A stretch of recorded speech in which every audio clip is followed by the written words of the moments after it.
এক কাতলের দাম ৬৯,০০০ টাকা। রাজবাড়ীর গোয়ালন্দ উপজেলার পদ্মা নদীতে জেলের জালে বিশাল আকৃতির একটি কাতল মাছ ধরা পড়েছে।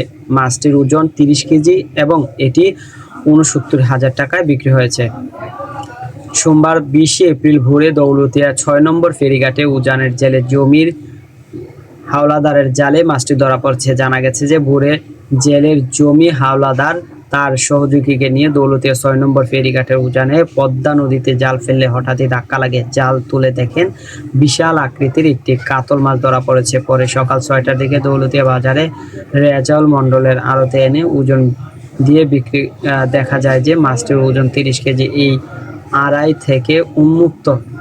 আড়ত থেকে উন্মুক্ত নিলামের মাধ্যমে ২২,২৫০ টাকা কেজি দরে ৬৭,৫০০ টাকায় মাছটি কিনে নেন দৌলতদিয়া ৫ নম্বর ফেরিঘাট এলাকায় মাছ ব্যবসায়ী মোহাম্মদ চান্দু মোল্লা।